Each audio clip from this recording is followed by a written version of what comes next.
एक साल किसी राजनीतिक दल के लिए लंबा सियासी सफर नहीं होता, लेकिन बात अगर अरविंद केजरीवाल और आम आदमी पार्टी की हो तो एक साल भी लंबा ही लगेगा। जिस तेजी से आम आदमी पार्टी ने सुर्खियां बटोरी, उतनी ही तेजी से विवादों के साए में भी घिरती गई।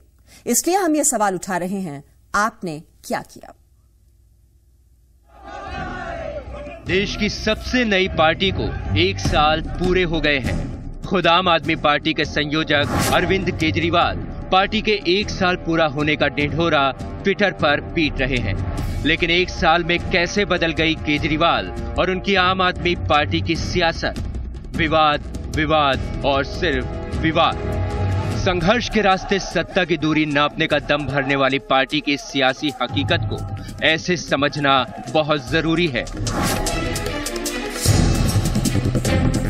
आम आदमी पार्टी की शुरुआत ही आरोपों की राजनीति से हुई। केजरीवाल एंड कंपनी ने सियासी सफर की शुरुआत में हर किसी को अपने निशाने पर रखा।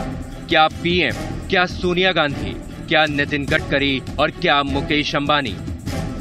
हमने रॉबर्ट वाड्रा को चैलेंज किया है भाई, हमने नितिन गडकरी को चैलेंज किया है, हमने सलमान खुर्शीद को, मुकेश अंबानी को चैलेंज किया है। छोटी बात है, वो चुप बैठेंगे क्या? वो सारे इकट्ठे हो गए सर।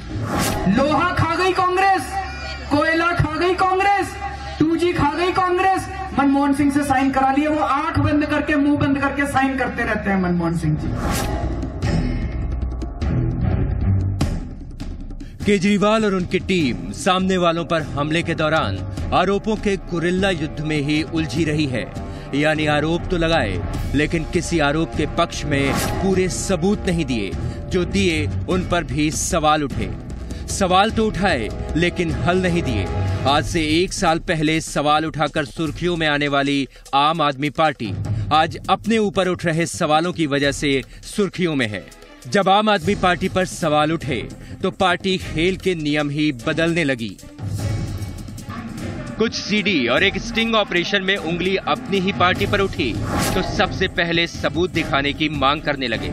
और तो और बिना जांच ही स्टिंग में फंसे अपने उम्मीदवारों को क्लीन चिट भी दे दी। जो दिखाया गया है, जो बातचीत हो रही है, उसमें बहुत विरोधाभास है और उसका रॉ फुटेज देखने से साफ साफ जाहिर होता है कि हमारे कैंडिडेट्स ने कोई गड़बड़ी नहीं करी। दूसरों पर लगे आरोपों की जांच सीबीआई और सुप्रीम कोर्ट से करवाने की मांग करने वाली आम आदमी पार्टी को इस मामले में चुनाव आयोग की रिपोर्ट आने का सब्र भी नहीं था। अपने उम्मीदवारों को क्लीन चिट देने की इतनी हड़बड़ी कि सब हैरान। लेकिन ये है सियासत का आप अंदाज। ब्रह्म प्रकाश दुबे, जी मीडिया, दिल्ली। विवादों के साए में घिरी आम आदमी पार्टी एक सीडी के खौफ में भी है। सीडी के सामने आने का डर ऐसा कि चुनाव आयोग से सीडी के सामने आने से पहले ही उसे रुकवाने की गुहार लगा डाली। क्या है इस सीडी का पूरा सच? आइए इसी पर एक रिपोर्ट आपको दिखाते हैं।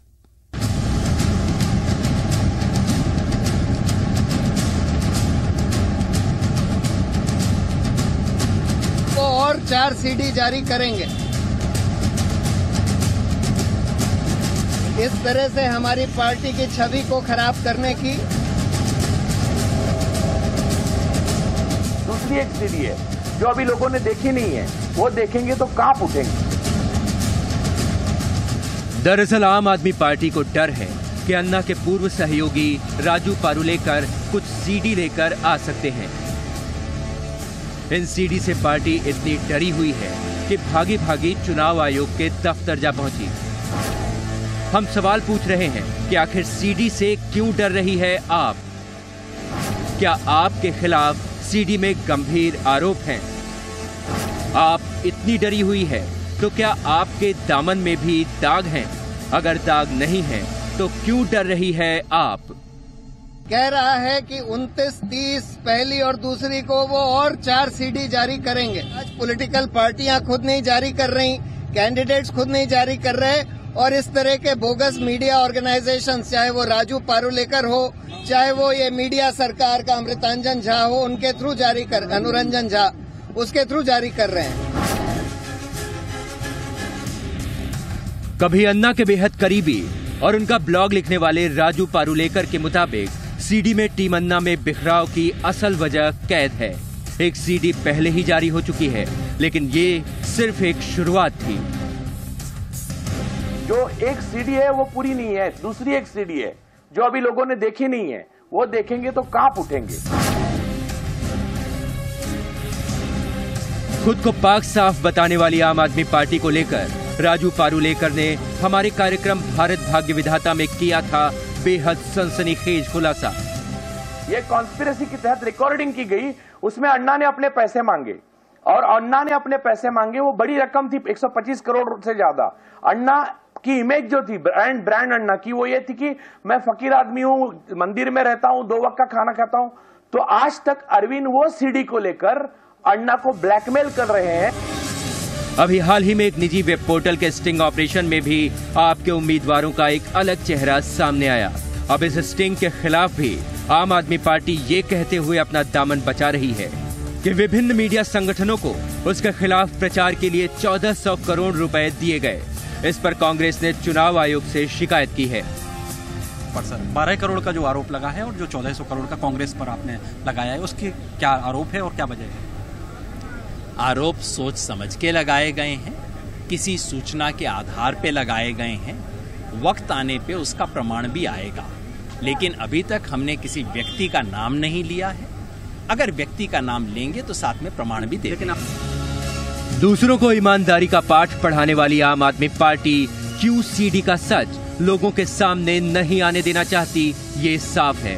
ईमानदारी की दुहाई देने वाली पार्टी को अपनी बिगड़ती छवि का मोह ज्यादा है। ब्रह्म प्रकाश दुबे, जी मीडिया। तो कभी स्टिंग तो कभी सीडी, ये विवाद ही जैसे काफी नहीं थे। रही सही कसर पार्टी के उन स्टार कैंपेनर्स की बयानबाजी ने पूरी कर दी, जिन पर भीड़ को पार्टी की तरफ खींचने का जिम्मा था। नैतिकता और ईमानदारी के ऊंचे मानदंडों का हवाला देने वाली पार्टी के ऐसे बोल सच में बहुत ही बचकाने लगते हैं। और तुम्हारी पद्मश्री, तुम्हारी साहित्य अकादमी आगे वाले भाग पर रखता हूं मैं। 2 रीजन है। एक,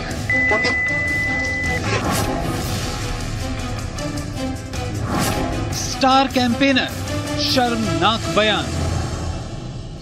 ये हैं आम आदमी पार्टी के स्टार प्रचारक। ये हैं MTV रोडीज के प्रेजेंटर रघु। कई सफल फिल्मों में म्यूजिक दे चुके विशाल से मिलिए। और आम आदमी पार्टी के इस चेहरे को तो आप जानते ही होंगे, कुमार विश्वास। दिल्ली विधानसभा चुनावों में आम आदमी पार्टी के उम्मीदवारों के लिए प्रचार करने आए इन स्टार कैंपेनरों ने शायद चुनावों के दौरान भाषा की नैतिकता को ताक पर रख दिया था। आप उम्मीदवार शाजिया इल्मी के लिए प्रचार करने पहुंचे रघु ने तो गृह मंत्री सुशील कुमार शिंदे को ही आपके मंच से गाली दे दी। हम इसमें तहकीकात करेंगे, हम रोक नहीं सकते, हम बर्दाश्त नहीं कर सकते इन चीजों को। मैं बड़ा खुश हूँ ऐसे कर रहे हैं।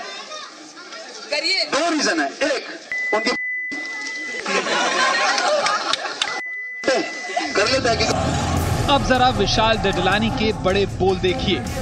आम आदमी पार्टी के लिए वोट मांगने पहुंचे विशाल डडलानी ने तो मंच से ही गाली तक दे डाली।